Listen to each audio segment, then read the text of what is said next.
The sound of little feet pattering across the wooden floor fills the living room as the sun spills through the windows.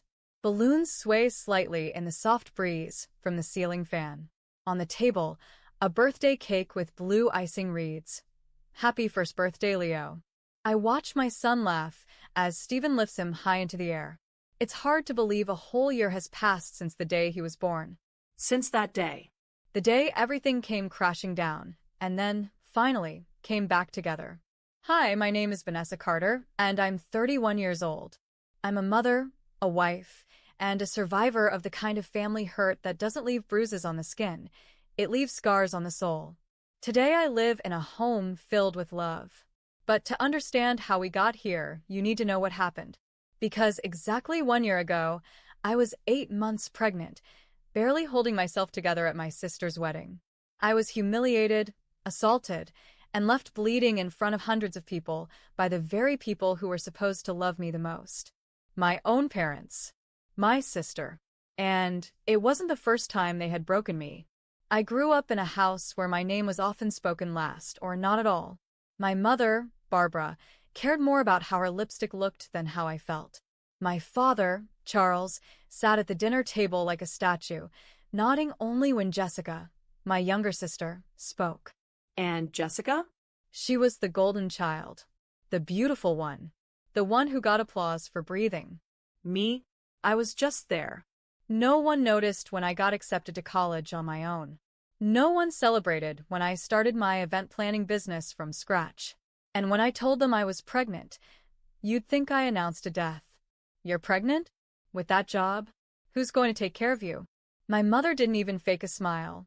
My father just turned the page of his newspaper. That's when I stopped expecting anything from them. But then came Jessica's wedding. The perfect, glittering wedding of the family's perfect daughter. I should have ignored the invitation.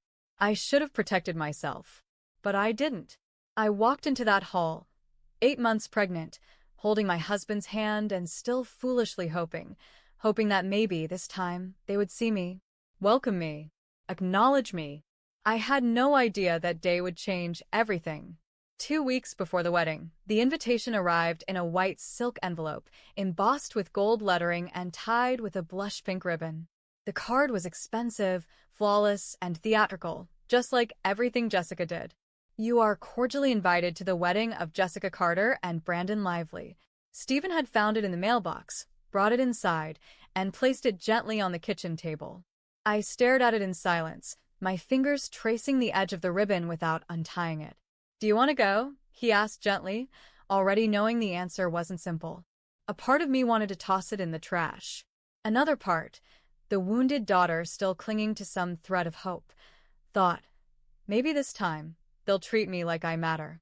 But I knew better. I had been through this before. Family dinners where no one asked how I was doing, holiday parties where my presence felt like an obligation, not a welcome. I looked up at Stephen. "I don't want to regret not going." He smiled and placed his hand over mine. "Then we'll go. Together. But if you feel even a little uncomfortable, we leave, no explanations. Just say the word." That's what I loved about him. No games. No pressure. Just presence. On the morning of the wedding, I stood in front of the mirror, struggling to zip up the soft navy blue gown I'd chosen. It was the only dress that felt both elegant and breathable enough for my heavily pregnant body. I was 36 weeks along, and my lower back ached constantly. My belly was full, round and beautiful, but it came with swelling, stiffness, and exhaustion. Still, I did my hair, applied some light makeup, and slid on the small sapphire earrings Stephen had gifted me last year on our anniversary. I looked strong. Tired, but strong. As we drove to the venue, Stephen kept his hand resting on my leg, occasionally glancing over at me, as if silently checking in.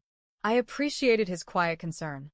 I had already rehearsed the smiles I'd need to wear, the polite nods, the forced pleasantries. What I wasn't prepared for was the sheer performance of the event itself.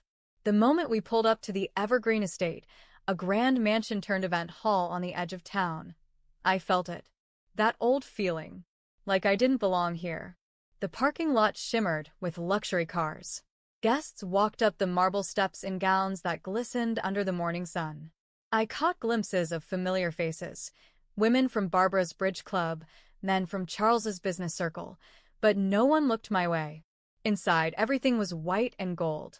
Huge crystal chandeliers, flower arrangements bursting with imported roses, tall ivory candles flickering on every surface. It was stunning and suffocating. "Just breathe," Stephen whispered. "We won't stay long." We walked in and were greeted, not by my parents, not by my sister, but by one of Jessica's assistants. She gave us a practiced smile and handed us a small envelope with our table number. It read, "Reserved for overflow seating." Overflow, like luggage. As I scanned the ballroom, my eyes locked onto my mother. She stood near the stage, dressed in a designer ivory gown with diamond accents, her hair swept up into a flawless chignon. She looked cold, unreachable. Then I saw Jessica, in a floor-length blush wedding dress that shimmered like silk water, surrounded by photographers and bridesmaids in matching designer gowns. I smiled faintly. I wasn't jealous of her beauty or her attention. I was just tired of pretending it didn't hurt. Hurt that my parents hadn't asked me once during my pregnancy how I was feeling. Hurt that they never offered help. Hurt that they still made me feel like I was a burden in my own family.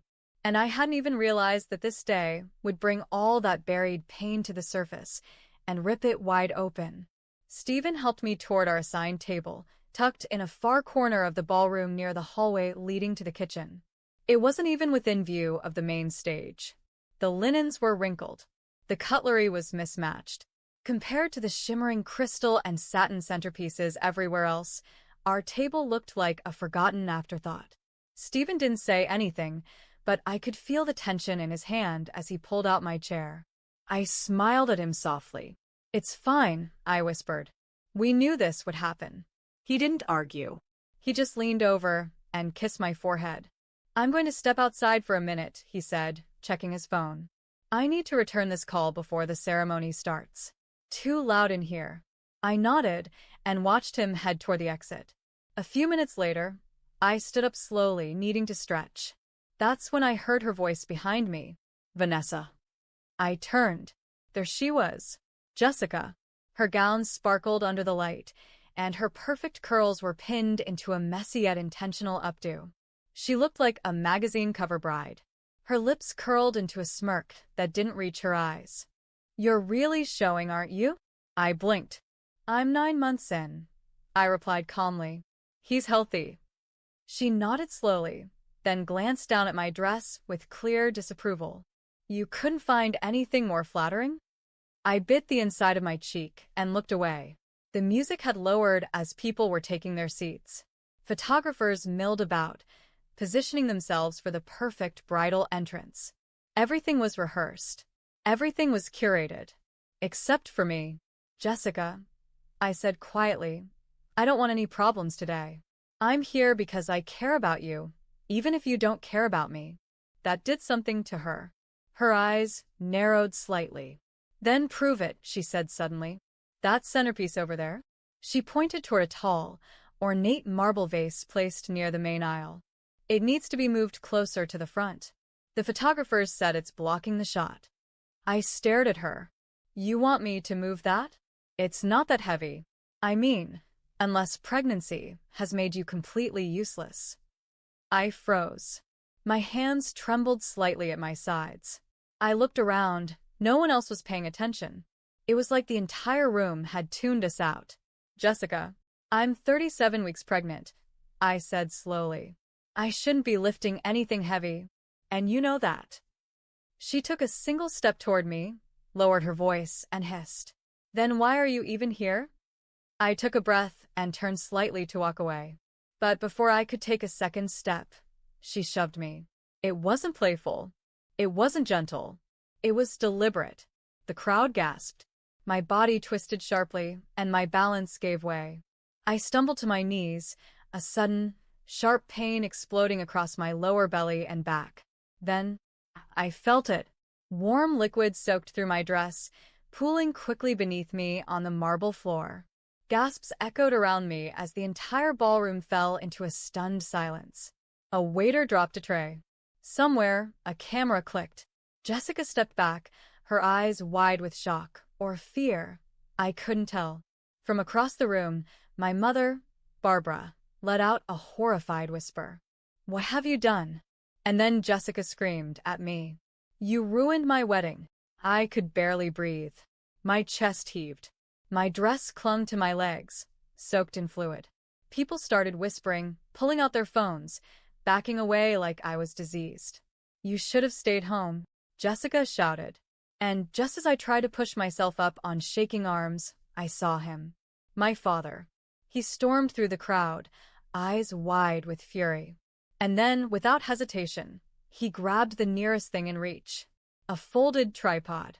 Before I could even register what was happening, he swung it down hard, onto my head. The sound of the tripod striking my skull was sickening. A heavy, metallic crack that echoed across the marble floors. For a second, the world went silent. My ears rang, my vision blurred, and a warm stream trickled down the side of my face. I couldn't move. I couldn't speak. I was stunned, not just from the blow, but from the sheer disbelief that my father had actually hit me. In public. At a wedding. While I was 9 months pregnant. I remember hearing gasps. Someone screamed. Glass shattered somewhere in the background. My body began trembling as I collapsed fully to the floor, my knees giving out under me. My soaked dress clung to my skin, the pain in my belly now joined by a sharp, pulsing throb at the back of my skull. And then came the whispers. Did he just hit her? Oh my God. She's bleeding. She's pregnant. What the hell is wrong with them? Out of the chaos, I heard Jessica's voice shrieking again. You just had to make today about you, didn't you? This is MY Day. I could barely register what she was saying, but I saw her expression. She wasn't panicking over my injury. She was panicking about her photos, her reputation, her Instagram story. Then came my mother, heels clacking rapidly on the floor. She crouched beside me, not to comfort me, but to hiss through clenched teeth. Get up. Don't make a scene. You've embarrassed us enough. I looked up at her, dazed, blood dripping from my hairline. And in that moment I realized, they didn't see me as family. They didn't see me as human. I was just an inconvenience. Suddenly, a familiar voice roared across the room, one filled with rage and panic. Vanessa? It was Stephen. He charged through the stunned crowd like a man possessed. His eyes locked on me lying in a pool of fluid and blood, and his face twisted in horror. He dropped to his knees beside me. Oh my God. Who did this to you? He whispered, his hands trembling as he touched my face, checking for consciousness, for movement, for anything. I could barely speak. I just stared up at him, blinking through tears. Then a dozen voices began shouting at once. It was her sister. Her water broke, and then her father hit her. She needs an ambulance right now. Stephen stood up like a man on fire, eyes blazing. Call 911, he roared. Now. He pulled out his phone himself and dialed as he shouted. Yes, this is an emergency. My pregnant wife has been physically assaulted. She's bleeding, her water broke. She needs medical attention immediately. And the attackers are still here. Within moments, chaos turned into urgency. People finally put their phones away and started moving. A guest, someone I didn't recognize, rushed to grab a napkin for my head. A younger man took off his jacket and placed it under my neck to elevate me. Somewhere in the background, a woman's voice shouted, "Someone stop that man. He hit a pregnant woman." But my father had already retreated to the corner, hands shaking, trying to explain himself to no one. Jessica was crying now, but not over me. She kept wailing. This isn't fair. She ruined everything. This was supposed to be my perfect day. Stephen knelt back down beside me, held my hand tightly, and whispered, "They're on their way, baby. I'm right here. You're going to be okay. I promise." And for the first time since I arrived at that cursed wedding, I believed someone. The wail of sirens sliced through the tension hanging in the ballroom. In less than 5 minutes, 2 police officers and a paramedic team burst through the main entrance. The moment they saw me lying on the floor, blood streaking down my face, my dress soaked, my husband cradling me protectively. The mood shifted from chaos to controlled action. "Step back, everyone. Clear the area," a paramedic shouted, kneeling beside me. Officer Grant, tall and composed, scanned the room sharply. "Who did this to her?" he demanded. A dozen hands pointed at my father, Charles. "He hit her with that tripod," someone said. "She's pregnant." She was already on the floor when he attacked her. Stephen stood, still shaking but composed. "She's 37 weeks pregnant. Her water broke after she was pushed by her sister, and then her father hit her in the head. She's been bleeding and in pain for the last 10 minutes. I want them all charged." The officers didn't hesitate. Charles was handcuffed right there on the dance floor. His face turned pale. Barbara tried to intervene, raising her voice. "This is a misunderstanding. You can't arrest him in front of all these people." Officer Grant calmly turned to her. "Ma'am, assaulting a pregnant woman is not a misunderstanding." Then came Jessica. She had collapsed into a decorative chair, her makeup running, her dress wrinkled, her sobs shallow and selfish. She fell. "It was an accident. I didn't mean to push her. It was her fault. She made this whole thing about her." But her voice cracked under the weight of the truth, and the smartphones that had recorded the entire scene left no room for denial. Officer Grant approached her next. "We've received witness reports and video evidence that you initiated physical contact that led to this woman's injury. You're coming with us as well." Jessica screamed as they cuffed her. "You can't do this to me. It's my wedding." Stephen muttered under his breath, kneeling next to me again as the paramedics prepared the stretcher. Barbara, still in denial, stepped forward to argue again, but another officer stepped in. "Ma'am, you verbally harassed the victim while she was bleeding on the floor. You're being detained for obstruction and suspected complicity in abuse." Now all three of them, my mother, my father, and my sister, were handcuffed and let out through the same entrance they once walked through like royalty. And then came the final blow to their perfect day. Brandon's family, Jessica's would-be-in-laws, had witnessed everything.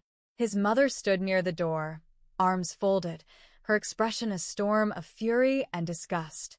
"This wedding is off," she announced. "We will not be tying our name to a family capable of this." Someone gasped. Jessica's face twisted in horror. "No, no, please. Don't do this. We've already spent." "You've spent your character," Brandon's mother snapped. "And it's bankrupt." And with that, they turned and walked out. I was lifted onto the stretcher, Stephen walking beside me, holding my hand tightly. One paramedic pressed gauze gently to my temple while the other monitored my vitals. "We're taking you to St. Grace Hospital," one of them said. "You're stable, but we're prepping the maternity unit just in case." Stephen kissed my hand. "I'm with you all the way." As the ambulance doors closed and the chaos of the ruined wedding faded behind us, I looked up at the ceiling of the ambulance and whispered, "Let the perfect image fall apart. I don't need their approval anymore. I have my real family now." The ambulance sped through the streets, sirens blaring above my head, but inside the vehicle everything felt eerily still. One paramedic monitored my vitals, the other kept an eye on the fetal heart rate monitor. I clutched Stephen's hand with all the strength I had left. "You're doing great, Vanessa," the paramedic said gently. "The baby's heart rate is steady. We'll be at the hospital in 5 minutes." Stephen's face was close to mine. His voice was soft but shaken. "I'm so sorry. I should have never left your side. I had no idea they'd—" I squeezed his hand back. "You didn't do anything wrong," I whispered. "They did." I don't remember much of the ride after that. Just the lights overhead, the soft beep of the monitor, and the strange calm that settled over me. It wasn't peace. It was focus.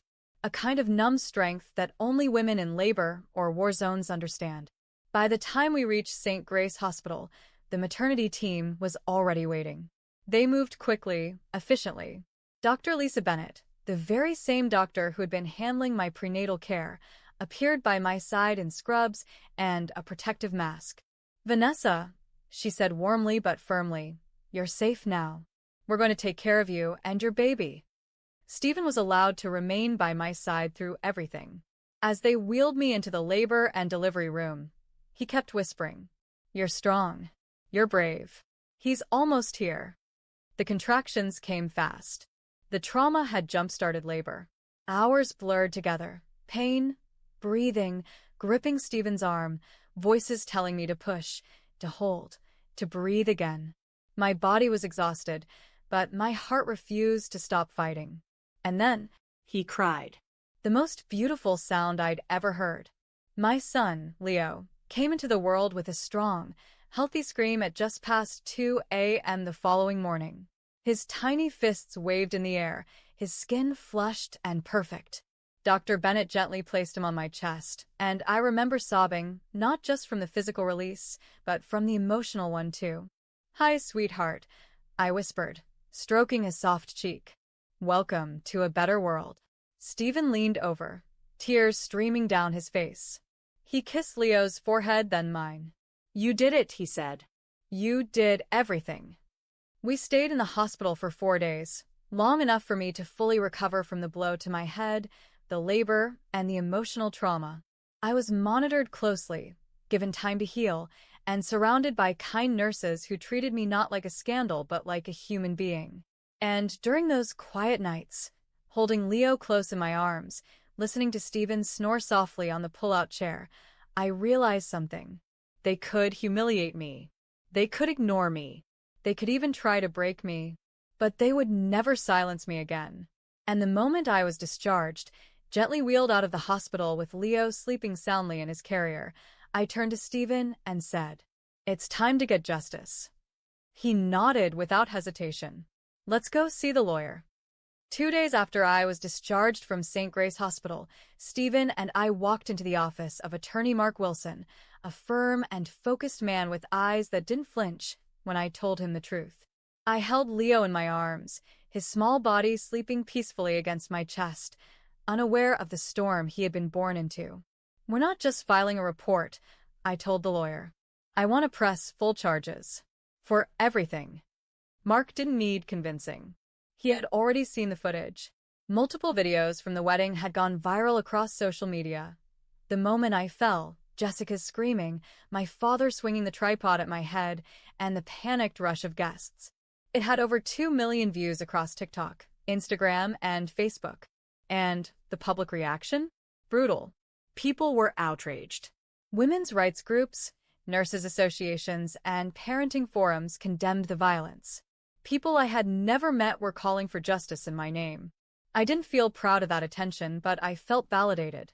"We'll pursue charges of aggravated assault," Mark explained, "and include endangerment of an unborn child, public violence, and emotional abuse. With the video evidence and eyewitness accounts, this is open and shut." We filed the case that day. What followed was a series of hearings, depositions, and court dates. I didn't hide. I showed up to every one of them, with my head high and Leo in a carrier on Stephen's chest. The courtroom whispers didn't bother me. The judgmental glances from my parents' former friends didn't scare me. What mattered was what the judge heard, and what the jury saw. My mother, Barbara, tried to frame the incident as a misunderstanding. My father, Charles, claimed he lost control in the heat of the moment. Jessica played the victim card, crying about her ruined wedding and how no one understood the pressure she was under. But their crocodile tears crumbled under the weight of truth. The security footage, guest recordings, and dozens of witness testimonies painted a clear picture. They had humiliated, endangered, and physically assaulted a full-term pregnant woman, their own daughter and sister, in front of hundreds. The final verdict came on a Thursday afternoon. The judge's voice was calm, but firm. "Barbara Carter, Charles Carter, and Jessica Carter, based on the evidence presented, this court finds you guilty of all charges. You are each hereby sentenced to state prison, with no eligibility for early parole." This court also acknowledges the emotional and physical trauma inflicted on Vanessa Carter and her newborn child, Leo Carter. I exhaled for the first time in weeks. Stephen squeezed my hand. Leo slept peacefully. They were going to prison, all 3 of them. Not because of revenge. Not because of pride, because it was finally time the world saw what I had endured for years, and because I refused to stay silent anymore. After the verdict, everything changed, not just legally but emotionally. For the first time in my life, I felt what true safety meant. No more walking on eggshells. No more waiting for a call that never came. No more pretending I wasn't hurt. Barbara, Charles, and Jessica, the people who were supposed to protect and love me, were now behind bars. The justice system had done its part. Now, it was time for us to heal. Stephen and I moved back into his childhood home, a cozy two-story house with a wraparound porch and a garden that bloomed year-round. His parents had passed a few years earlier, but the home still felt warm, like it was waiting for a family to bring it back to life. That family was us. I decorated Leo's nursery with soft blue walls, stars on the ceiling, and hand-painted animal murals I made during his naps. Every brushstroke was a small declaration. You are safe. You are wanted. You are free. Stephen went back to work on a flexible schedule, and I slowly eased into rebuilding my event planning business from home. But this time, I didn't bury myself in work to escape the pain. I worked because I loved it, and because Leo deserved a mother who still dreamed. My days became filled with soft giggles, lullabies, and stroller walks in the neighborhood park. We started attending a new church, one where people didn't whisper behind your back or judge you by last names. The community welcomed us with open arms. Some had even followed the case online and came up to me, saying, "You're so brave. You did the right thing. Your son will grow up proud of you." But the most powerful validation came in silence, in the way Stephen looked at me each night, or the way Leo reached for me when he was sleepy. We began to create traditions of our own. Friday evening pizza nights. Sunday morning pancakes. Random Tuesday cuddles on the living room couch while watching cartoons. Our house was not perfect. There were sleepless nights and messy diapers and bills to pay. But it was ours. And it was real. For the first time in my life, I wasn't just surviving. I was living. The sun filtered softly through the windows, casting golden streaks across our living room. Balloons were tied to the chairs. A string of "Happy Birthday, Leo" hung across the mantel, and the smell of vanilla frosting filled the air. Stephen stood by the kitchen counter, lighting the last candle on a small blue and white cake we'd made together the night before. Leo, now walking with wobbly excitement, toddled across the rug in his dinosaur onesie, giggling at the sound of his own footsteps. I stood watching them, my heart full in a way I never thought possible. Today marked exactly 1 year since that day, the day Jessica pushed me, the day my father struck me, the day I went into labor, and the day my son came into the world. It was the day my old life ended, and a new one quietly began. "Vanessa?" Stephen smiled, nodding toward the table. "Ready to sing?" I nodded, tears already forming as we gathered around Leo. We sang softly, not loudly, not for show. Just for him. For us. "Happy birthday to you, happy birthday, dear Leo." He clapped and squealed as Stephen blew out the candle for him, then helped him poke a tiny finger into the frosting. Laughter filled the room. As I lifted Leo into my arms, I felt a wave of reflection settle over me. A full year had passed. A year of change, healing, and rebuilding. A year of letting go of the pain and stepping fully into the joy I had once thought I didn't deserve. I looked at the photo on the side table, the one from the day we left the courthouse, me holding Leo, Stephen's arm wrapped around my waist. My eyes in the photo weren't sad. They were sure. Proud. "He'll never know that kind of pain," I whispered, kissing Leo's soft hair. "He'll grow up with love, not control. With safety, not silence." And in that moment I knew. I hadn't just given birth to a son. I had given birth to a new version of myself, someone who no longer begged for love from people who never knew how to give it. Today was his birthday. But it felt like mine, too, because the past didn't know me anymore, and it never would again. If this story touched your heart, please give it a like. We'd love to hear your thoughts in the comments below. Your voice matters. And don't forget to subscribe for more powerful real-life inspired stories every week. Thank you for watching.